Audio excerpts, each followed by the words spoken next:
The scene changes. 5 hours later, and I come into a room where a clock ticks. I find a pillow to muffle the sounds I make. I am engaged in taking away from God his sound.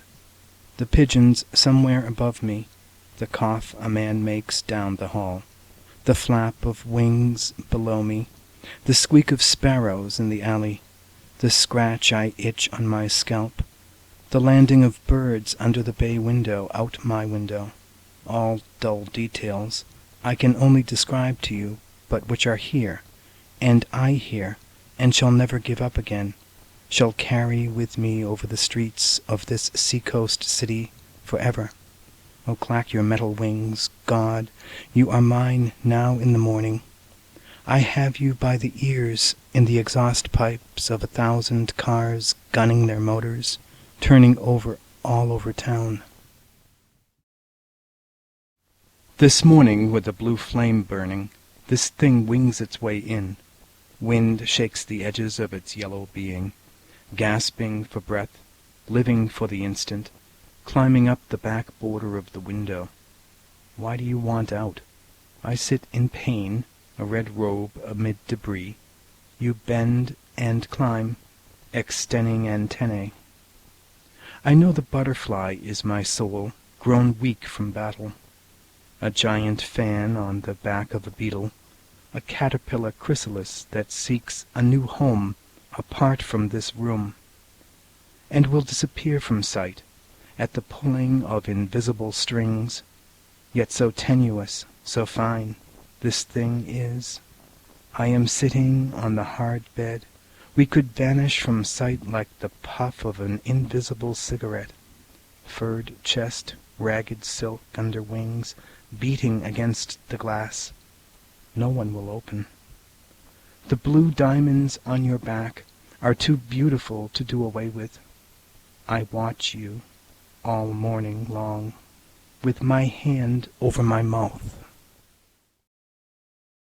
Talking to strange men on the subway, doesn't see me when she gets on at Washington Street, but I hide in a booth at the side and watch her worried, strained face, the few years she has got left, until at South Station I lean over and say, "I've been watching you since you got on."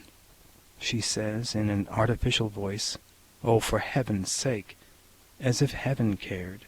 But I love her in the underground, and her grey coat and hair, sitting there, one man over from me, talking together between the wire grates of a cage.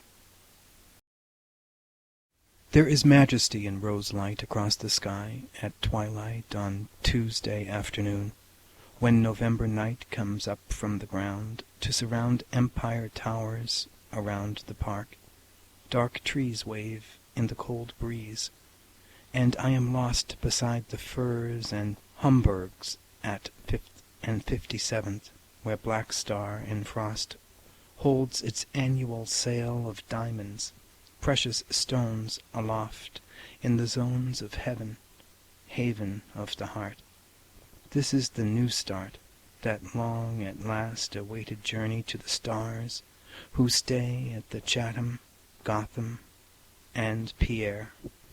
They stare from penthouse to block of walled-in gardens, where walk the ghosts of yesteryear.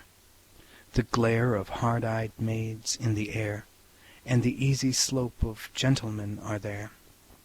Gowns trail across the cobblestones. The homes are lit from fires in the grate.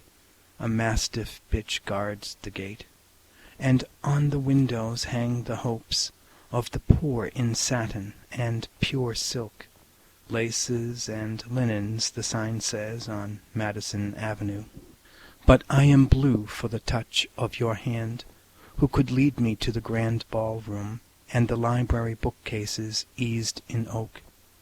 Oh, my dreams are there, and I pledge to fulfill them as they go by in smoke. A lamp lit in the corner. The Chinese girl talks to her lover at bar.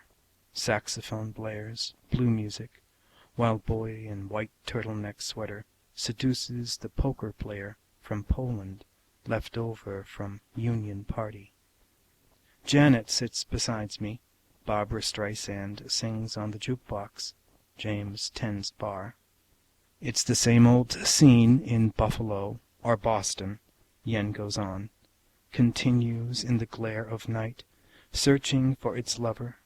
Or will we go where we will search, between potato chips and boys, for impeccable one, that impossible lover, who does not come in with fresh air and sea off Lake Erie, but stays home, hidden in the sheets, with his wife and child, alone?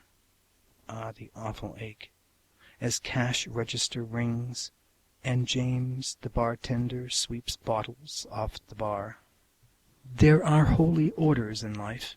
I was born to be a priest, defrocked, as Spender says, an epiphany to make manifest mysteries, bedeviled by women, to cast out their evils and make them whole again. I am the serpent true, but also God to this devil, practicing none, yet part of it. Oh, woe is me, who can create children, yet not bear them. Woe is the woman who comes into my arms.